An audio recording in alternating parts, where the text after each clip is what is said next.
And it's the end of the year when we all plan getaways with our family and friends. One of the favorite picks this season seems to be Himachal Pradesh. Almost amid all the traffic chaos at this hill station, Chief Minister Sukhvinder Sukhu seems to now entice revelers with a very different peg. And I mean it literally. He has said drunk tourists will be sent back to their hotels, not to jails. An attempt to draw more tourists, of course, asking tourists to follow all regulations. But is this what having fun really means? Being drunk and walking on the roads? Is Chief Minister's bait, or as some would say, a softer approach, encouraging tourists and tourism, which the motive should be, or is this inviting trouble?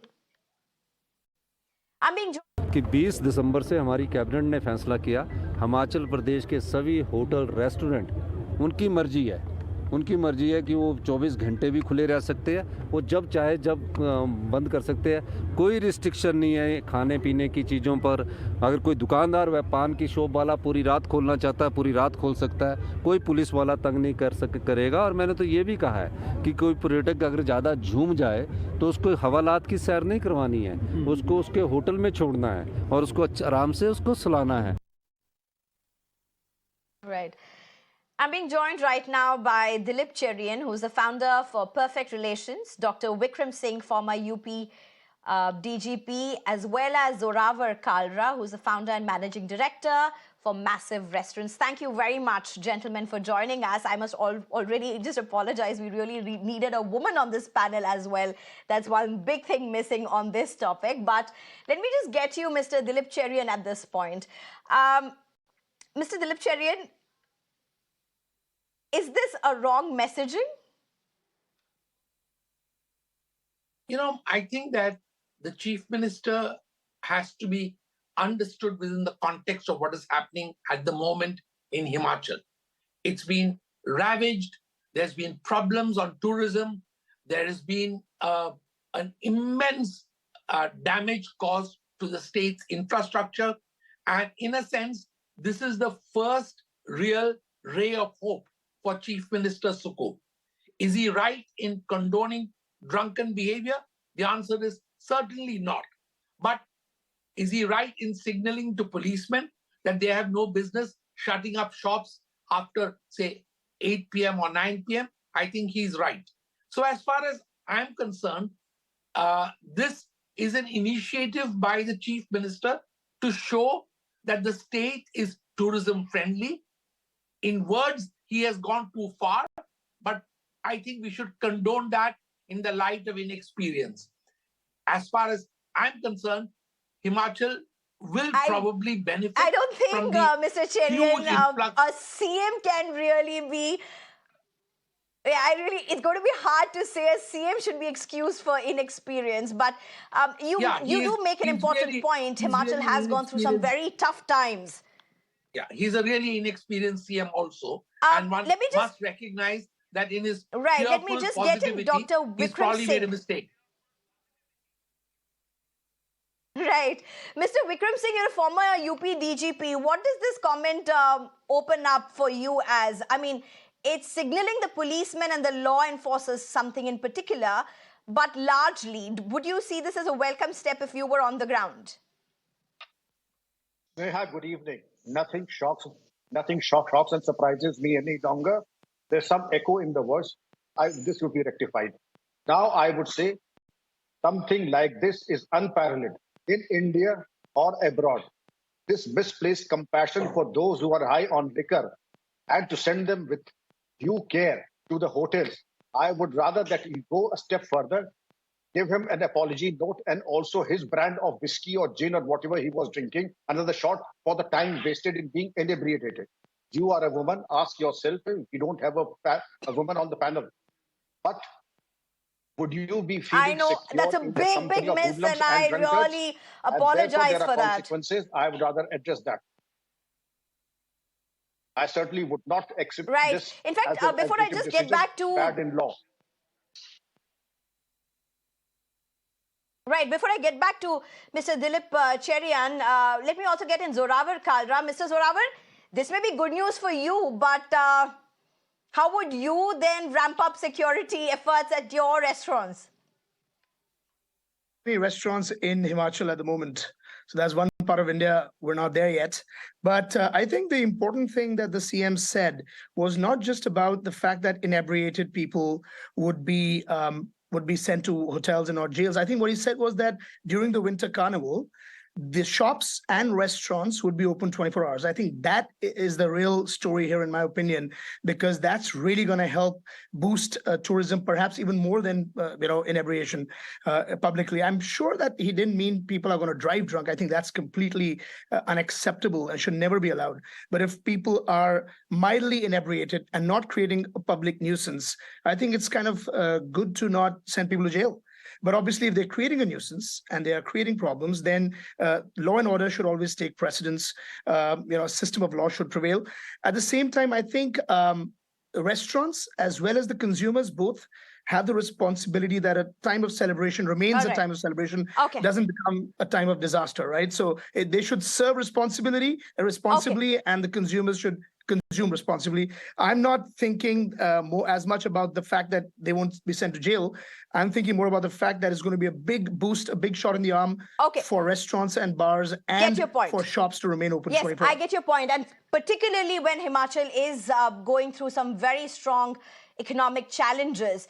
But Dilip Cherian, a messaging like this has issues at so many layers. One, we often have heard about the unruly Indian traveler. That is a story. If you've traveled anywhere in India or outside, it has got to you at some point. As a woman, you have witnessed it, experienced it at some level somewhere on the streets. You've even had vloggers in India who've experienced something like this. Now, a messaging like this really is, you could be drunk and walking down the streets, not necessarily driving. You could just be walking and doing whatever. You could be enjoying in your terms. It can definitely be public nuisance. Sneha, I could not be more emphatic about needing to curb unruly behavior.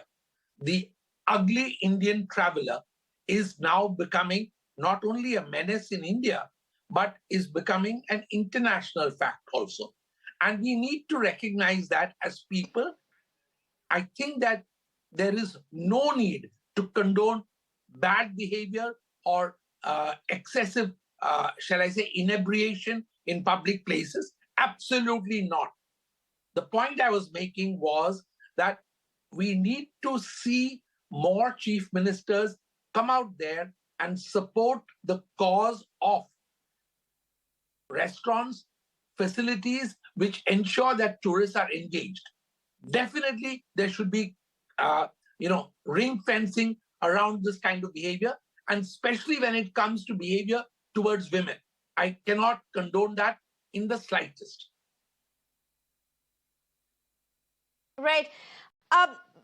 If I can just get in at this point, Dr. Vikram Singh, practically speaking, Dr. Vikram Singh, just how humongous would this challenge be? If you are finding drunk tourists, take them back to the hotel. Logistically speaking, India is not a country which has a great police is to citizens ratio. Policing is very short-staffed. Now, on a New Year Eve, when it's full hands on the deck, do they even have the bandwidth to enforce something like this? It's a very emphatic no. But it's a win-win situation for those who are fond of liquor among the tourists and those who are fond of liquor within the uniform police personnel also. It's a win-win situation. Comrades and brothers hitting the bottle together. How unfortunate. And I would say it is unmitigated disaster. We are quoting the recipe of disaster by allowing something like this, which is against the directive principles of state policy. And yes, we have a policy in the police force also that thou shalt not touch liquor. And that is because of the fact that our conduct will do not allow the police personnel to have liquor. I have got away by not even tasting liquor even once in my lifetime, 36 in the police and in my lifetime. But that is the way a puritanical police department has to live, by the traditions and also a no-nonsense approach. If you dilute the norms of policing like this and escort the so-called inebriated tourists, we have had disasters on the flight. We have disasters outside India. We have disasters any number of times in the country also.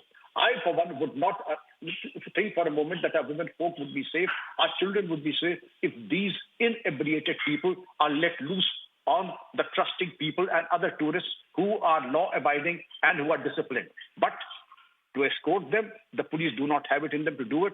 There have to be strict protocols to do it.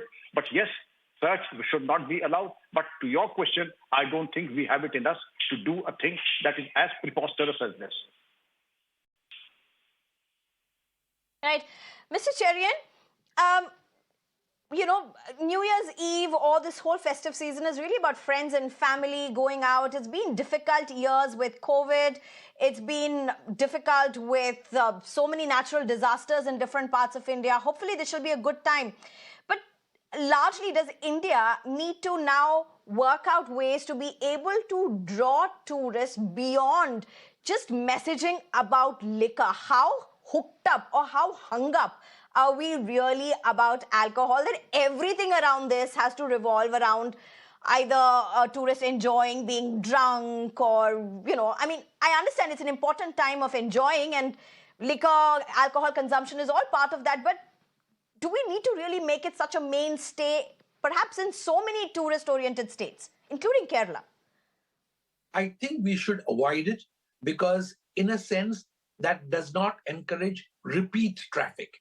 The secret of great tourism is repeat traffic. Make people explore, make people experience something. You can get drunk anywhere, in the nearest pub, if you are a foreigner who has pubs in their country. So that cannot be a cause for repeat tourist traffic into India. India can only gain if it finds ways to engage the mind and the body. Physical exercises, physical activities like skiing, skydiving, whatever it is. So the secret globally, every country that has succeeded in tourism has done that because the same set of people go back every few years because the experience continues to improve and be enhanced. 3 things that you can do already in India, which we should do, is make visas arrivals easier. 2, make sure that there is enough safety on the streets. We had a great system of tourist police at one time. It's gone, it's rather, unkempt now. And the 3rd thing is make sure that you have access at reasonable rates to all the great monuments, that the richness that India has to provide. That will make for repeat traffic. Right. Very relevant points, Mr. Zorawar. And I get your perspective. You're really looking not at the messaging of liquor or alcohol and about how you land up in restaurants and hotels instead of being taken to jail. You're looking at a point of how restaurants and hotels are going to be open 24/7. And that also, I understand, is very important for hotels to recover with the tough season that they have gone through. Absolutely. I think the moment you're open for longer times, every single stakeholder in the equation benefits. The government benefits because they get to collect more tax revenue. The tourist or the patrons benefit because they have access to restaurants and bars till late times. The restaurant itself benefits because it does more revenue. And then the restaurant employees benefit because there's an added shift. Remember, to run 24 hours, you'll have to add a shift, so you'll need more people. So in every way, I think this should become the norm. I think some of the greatest tourist spots in the world, the real hot spots, including Dubai, have become such beautiful hotspots because they give the opportunity to patrons to enjoy their favorite restaurants and bars till very late. And I think if we implement that, not just in Himachal, across the country, and this was proposed by some places, including Mumbai, it didn't happen. But if it does happen, it'll benefit everybody involved. It'll help the exchequer, the patron, the guest, the government, and of course the restaurant itself and the bar itself. So I think it's a very, very good thing. I'm definitely not in favor of, we've had our own fair share. We've got restaurants around the country, and we've had, issues crop up during celebratory times when they end up becoming not so celebratory because of bad behavior. At the same time, I think it's a little extreme to, I guess, drop people off to homes. I don't know if that's logistically possible. But at the same time, you also should not be sending people to jail for being mildly inebriated.